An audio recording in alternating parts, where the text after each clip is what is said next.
Good afternoon, everybody. In view, it is with deep sense of grief that I wish to address the word on the carnage that took place in my house yesterday at Ifite or Ifite in the Ekusgolo government area of Anambra State. And particularly in regard to the safety concern being raised by my fans, friends, colleagues, well-wishers, and members of the people of Biafra who are representing all capacity in law. And also to address the false narrative being peddled by the police in Anambra State on the incident of yesterday. It has become compelling that I narrate to the world about what transpired in my house yesterday and how it started. On Sunday, being the first day of December 2019, I was called at about 8 to 9 p.m. in the night by the DPO of Orifte police station. So I never passed any message to me. Then in the morning, at about 6 a.m. in the morning, I got a call from my elder brother, Ejiofor, Ejiofor, that police has invaded my premises, led by the area commander himself. So I remember I requested to speak with the area commander, and which request was obliged by him. So, and which conversation was fully recorded. I requested to know why they're in my house, because at the time in question, I wasn't around.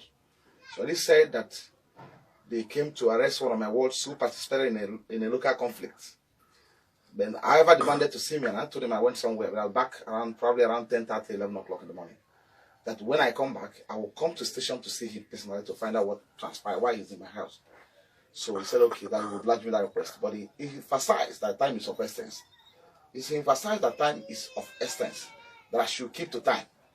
So I became worried because I came back since 24th of November 2019 for my brother's burial. And I've been around since that time. The burial was conducted on the 27th of November 2019. We stayed till Sunday when we went for outing service. I never had any issue with anybody. I never stepped out of my house. I've been indoors, receiving visitors, sympathizers from all walks of life. So when I came back around 10 o'clock in the morning, I briefly had a discussion with my mother. And I promised him, I told him I was going to see the area commander to find out why they were in my house. So, but on a second thought, I decided to go to see my uncle, who will accompany me in that movement. So I've already left the house to my uncle's place where I will pick him. And that served as a saving grace to the carnage, to disaster, because the target was me. So I was on our way going to the area commander's office, taking a non-conventional route, when I got a call from my junior brother that the police were in my house and they opened fire on all living objects in my house, including all persons in my house. So I was like, somebody came to your house at about 6 o'clock. We had a discussion with him on offenses I don't even know about. And I promised him as a lawyer, well respected, I'm going to be in the office at about 11 o'clock, 10 o'clock, 11 o'clock. Then what's happening, what's taking place in my house took me by surprise. So I decided to observe. So I now receded from that movement, and waited until I was further briefed on what was going on. So as the carnage proceeds, my brother kept on furnishing me with developments in my house. And after 2 minutes of our discussion, he told me that about 4 persons have been gunned down in my premises. And the entire house, my entire household set ablaze by the police. So I said, what happened? What's actually going on? Because I was confused. What's actually going on? The police came to my house, opened fire on people living in my house. They found in my house, set my house ablaze, set the house in the neighborhood ablaze. What have I done to deserve this kind of treatment? So I decided to take refuge within the neighborhood. So, and as the carnage progressed, the report kept on filtering in as to what the atrocities that are committed in my house, including raping people around the area. So, in the end, they took away the 4 corpses, dead bodies of people they killed in my house, in their own van, to a place called Orifte Market, along on the Chaowa Express Road. Burned all of them in their vehicle and left. So, that is all transparent. That's all I know I can say at this stage. However, going forward, when I read the police report yesterday, Anambra State Police Command report yesterday, I was shocked to my marrow. One, the ACP came to my house from Orifte Command at about 6 o'clock and I spoke with him. and I promised him I was gonna be with him at about 10 a.m. in the morning, 10, 11 o'clock in the morning. At first, I'll be there before 11 o'clock in the morning. Then how come he said somebody lodged a complaint against me at about 11:30 in the morning? You were in my house at about 6 a.m. in the morning. I had a discussion with you that I'm coming to see you at about between 10 and 11. So how come somebody lodged a complaint against me? Then, assuming without considering to the fact that anybody lodged a complaint against me on a case of abduction and all those frivolous offenses, is that sufficient enough to warrant using force on people people they found in my premises, firing at random, killing people there, then and also burning houses? I'm a lawyer with addresses. I have 2 chambers, one in Abuja, one at Anambra State, and I practice. I'm a very serious legal practitioner. I go to court almost every day. So not that I'm going to run away from the police.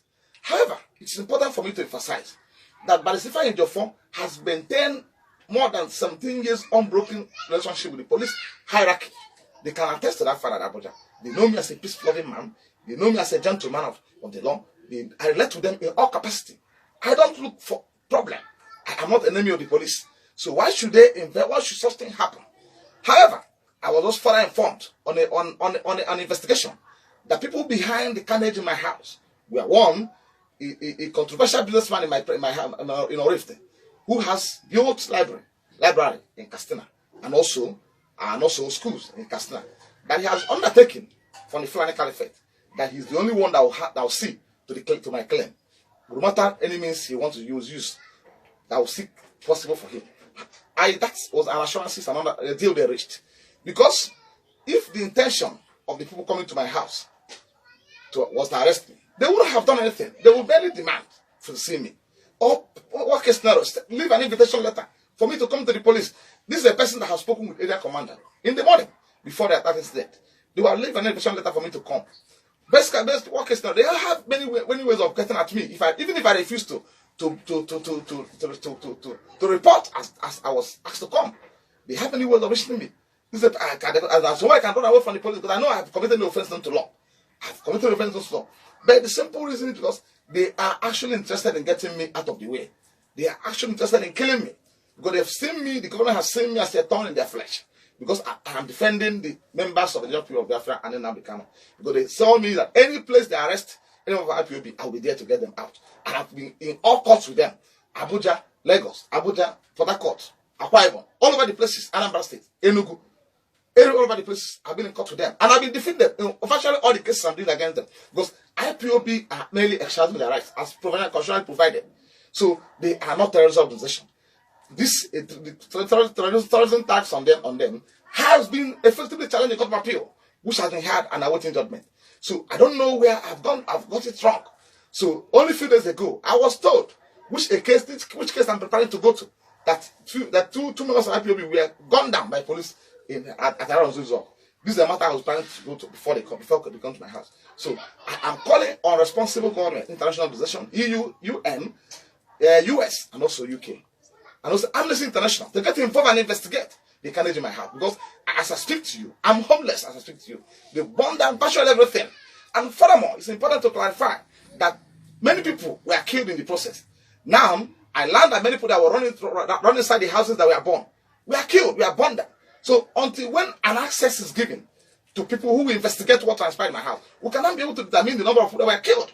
Because I can assure you that over 20 to 30% has been murdered in my house on account of this incident. And my mom was also gunned down. My mom was also gunned down. My mom sustained a serious gun injury, and though it's a serious treatment. So I don't know the offense I have committed for becoming a lawyer for IPOB. So I don't know why I got it wrong.